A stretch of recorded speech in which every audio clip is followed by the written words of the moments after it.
Does everybody remember when you were a kid joking about walking on water with your friends? I imagine everybody's done that. I used to subscribe to the New Yorker, and whenever a Bible cartoon was in the New Yorker, I'd cut it out, and I still have them. I have tons of Bible cartoons from the New Yorker, and you know, certain ones always come back again and again. The pearly gates, Noah's Ark, parting of the Red Sea. Let's see what I'm not remembering one of them. Burning bush, and Jesus walking on water.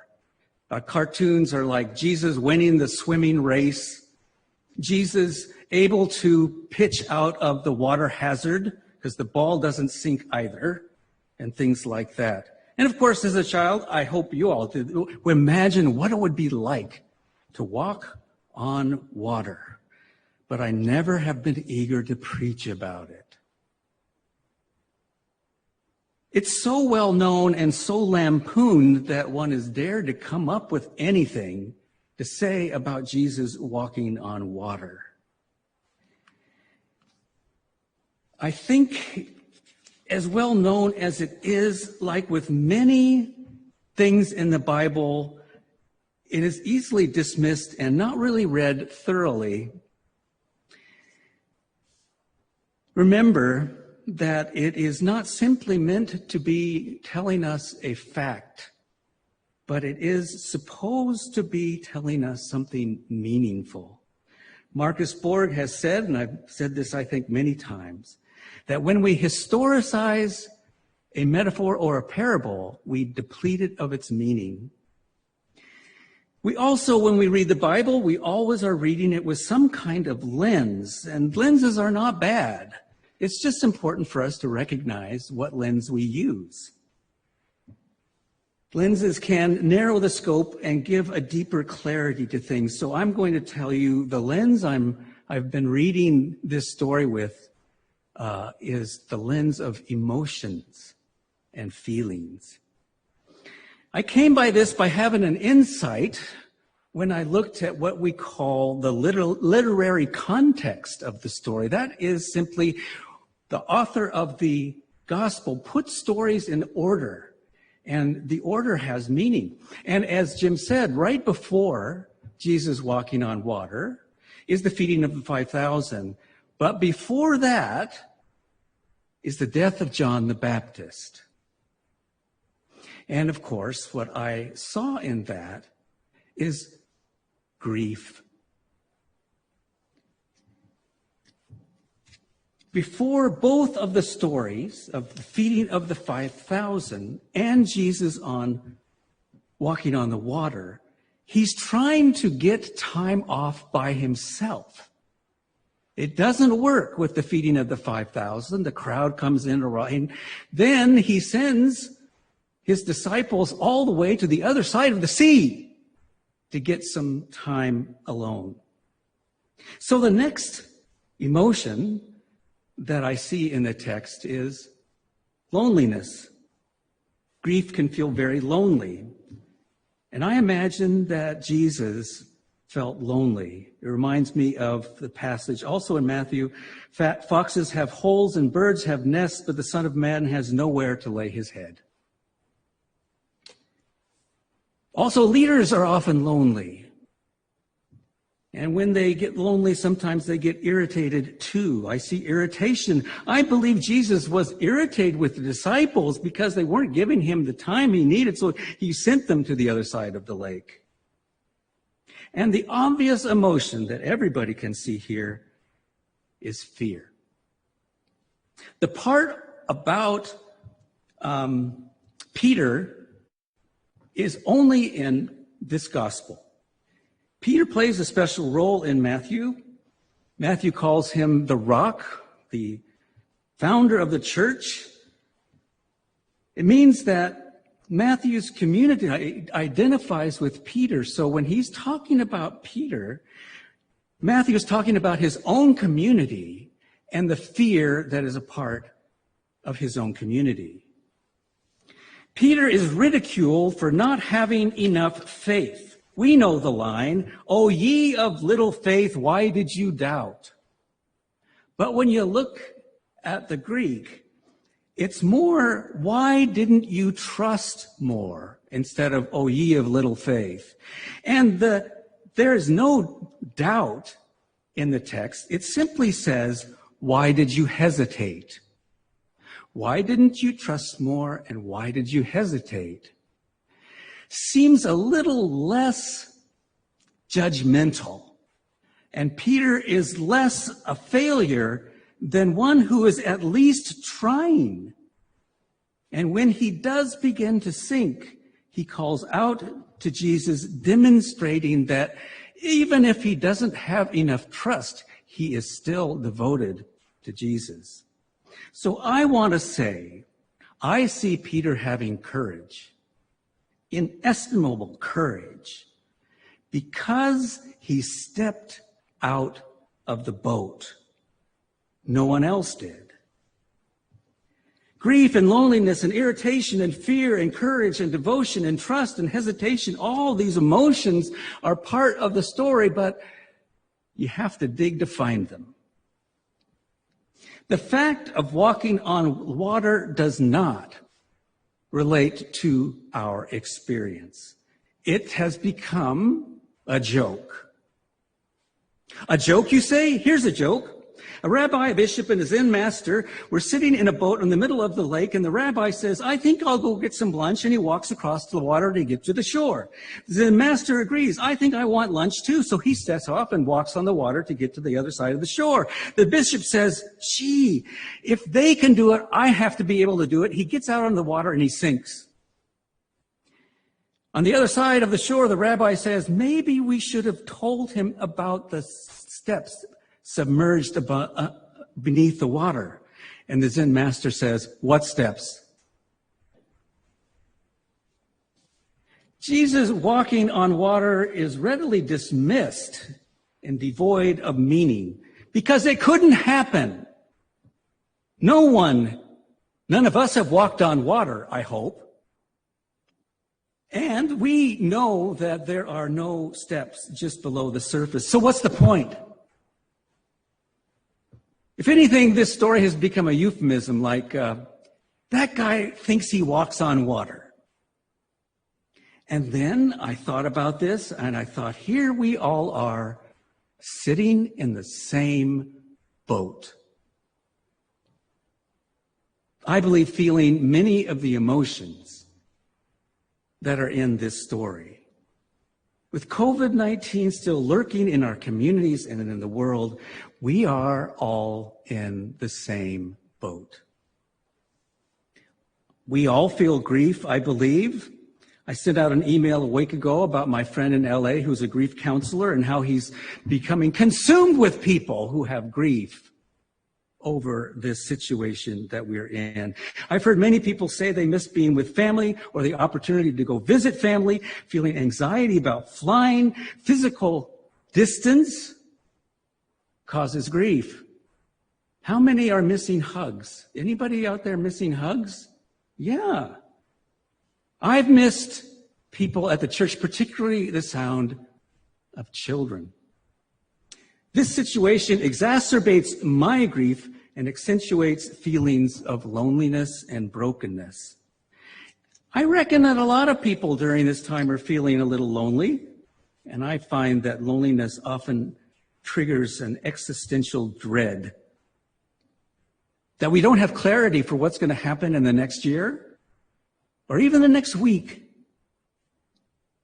Dread leads to feelings of fear and irritation. I recall days when there was routine and we found comfort in the routine. We would go to work, we'd go to the grocery store, we come home, we're with our families, we go out and see our friends, and it gives us a sense of security, and all of that is gone.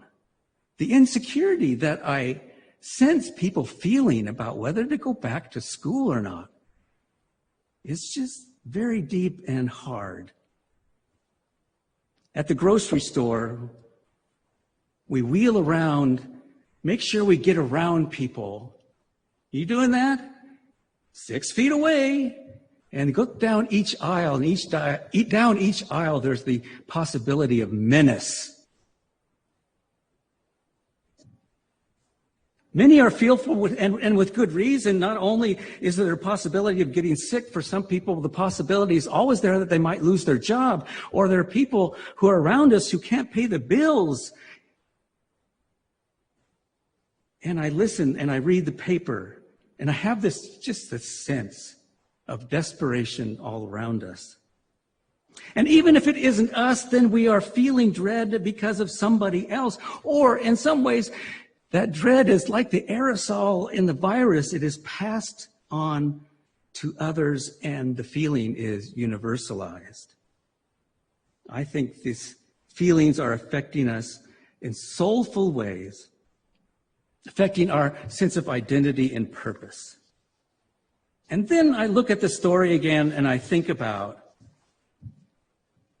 that story of being in the same boat as an image of our own lives, and I think, and Peter stepped out of the boat.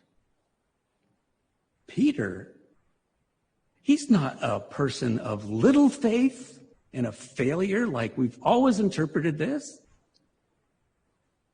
And I have to ask, what is stepping out of the boat for us in the midst of what we're experiencing? To do so, I think, is no small thing.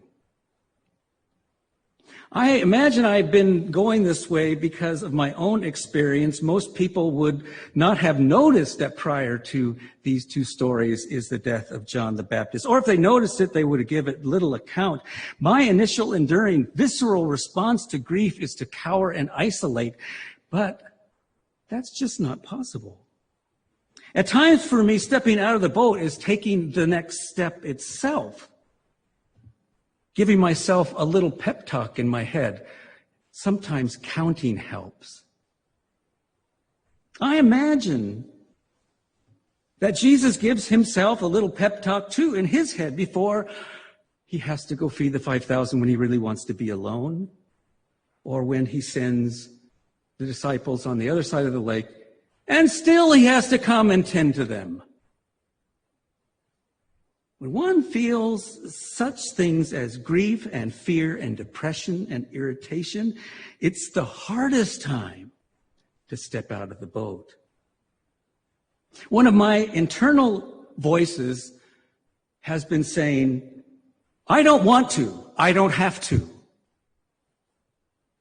Cowering in the boat and the disciples saying, Jesus, I don't want to, I don't have to, is understandable. And I would not blame them or anybody in this time for reacting that way. But I feel this call to, nonetheless, step out of the boat. What would that be? Doesn't have to be big things. Sharing our feelings of fear and grief, or asking someone else about whether they are feeling fear and grief. Not normal things to do, but let's remember, we're not in normal times, and we're all in the same boat. Contacting someone who lives alone and giving money to the person on the street corner. Talk to someone about feeling alone. Again, not a common subject when you go visit somebody at Starbucks, but remember, we can't visit with somebody at Starbucks. What better time than this to share our feelings? Greet people in the aisle in the grocery store. Sure, there's a possibility of minutes down every aisle, but there's also a possibility of opportunity and contact down every aisle. Smile enough so that one can see it in spite of your mask. They see it in your eyes. And speak to others through the mask and through your pain. Post something nice, funny, or beautiful on Facebook. I'm a political person, but I'm getting a little tired. Maybe post a cartoon of Jesus walking on water. Go to a BLM march. Look at the mothers in Portland. Do you think maybe they're feeling some anxiety and grief? I think so. Go on a long walk and challenge ourselves not to ruminate about our lives, but open our eyes to the beauty that's around us. And don't ever miss Zoom worship. I love to see your faces. The final emotions in the story are devotion and trust. When Peter finds himself sinking, he doesn't turn to himself. He remembers his devotion to Jesus. It wells up in him. Ours is a culture of self-reliance. We turn to ourselves. Thought about this and I realized that if there's an item I can't find in the store, I will walk down absolutely every single aisle in the store to find it rather than have to ask somebody about it. Who knew that toothpicks were in the baking section? Peter made many miscalculations and mistakes along the way, yet he was ever devoted to Jesus. And so must it be with us. Trust. Finally, trust. In this story, trust is a better word than either faith or grief or belief. What Peter finally is challenged to do is not to believe something about Jesus, but to trust in Jesus in the midst of even that situation. And that's hard. That's hard. The notion that faith is easy is troubling to me. Just believe. That's all you have to do. It's like you just need to take the pill. Was it the red one or the blue one? It's easy to believe. It's hard to live. It is better, finally, to share vulnerably about how we wrestle with trust in the corners and cutbacks of the river of our lives. Faith is not an accomplishment and a declaration. It's a journey and a struggle. In this weird time, we have an opportunity to confront and consider our emotions and what they tell us about what we value and who we are and who we trust. Only through our vulnerable exposure to the fullness of life, with its beauty and pandemic, love and loss, piety and hesitation, only when we can step out of the boat will the wisdom of God grow in us. Amen.